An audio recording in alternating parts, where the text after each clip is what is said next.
नमस्कार, मैं रिया जोशी और आप देख रहे हैं ई न्यूज भारत।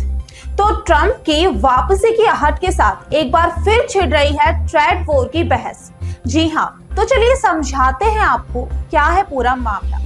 डोनाल्ड ट्रंप के पहले कार्यकाल में शुरू हुआ बैक इन अमेरिका मिशन, जो कि अमेरिका में मैन्युफैक्चरिंग को वापस लाने की कोशिश थी, जिसका मकसद था अमेरिकी कंपनियां चीन या भारत जैसे देशों में प्रोडक्ट ना बनाएं, नौकरियां अमेरिका में रहे और विदेशी सामान पर टैक्स लगाकर घरेलू इंडस्ट्री को फायदा दिया जाए।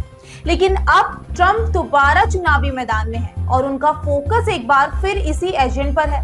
ट्रंप के दौरान अमेरिका ने कई देशों पर भारी टैरिफ भी लगाए, जिनमें खासकर चीन पर, लेकिन भारत भी इससे कहां अछूत रहा। अमेरिका ने भारत के कई प्रोडक्ट्स पर इंपोर्ट ड्यूटी बढ़ा दी और बदले में भारत ने भी कुछ अमेरिकी प्रोडक्ट्स पर जवाबी टैरिफ लगा दिए, जिसका असर साफ साफ ट्रेड रिलेशन पर पड़ा है। लेकिन 2020 के बाद बाइडेन सरकार ने थोड़ी नरमी दिखाई। अब अगर ट्रंप फिर सत्ता में आते हैं तो एक बार फिर ये ट्रेड वॉर तेज हो सकता है। अब बड़ा सवाल तो ये है कि क्या ट्रंप भारत को फिर भी टारगेट करेंगे। भारत आज एक बड़ी मैन्युफैक्चरिंग पावर बन चुका है। पीएम मोदी का मेक इन इंडिया प्रोजेक्ट काफी तेजी से बढ़ रहा है।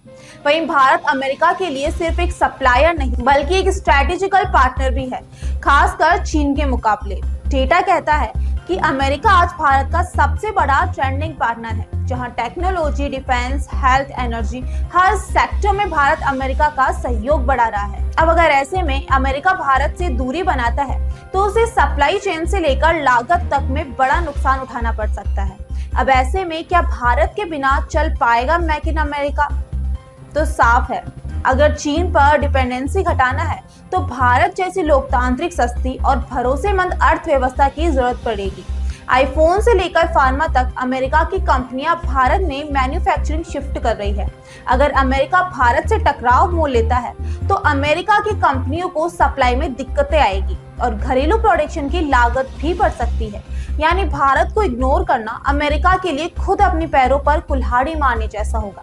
शायद अब मेक इन अमेरिका और मेक इन इंडिया टकरा सकते हैं, लेकिन अगर दोनों देश साझेदारी दिखाएंगे तो ये दो प्रोजेक्ट्स एक दूसरे के पूरक भी बन सकते हैं। अब देखना तो ये होगा कि आने वाले अमेरिकी चुनाव और ट्रंप की नीतियां इस दिशा में क्या मोड़ लाती है। ये देखना काफी दिलचस्प होगा। बाकी आगे के लिए जुड़े रहिए हमारे साथ।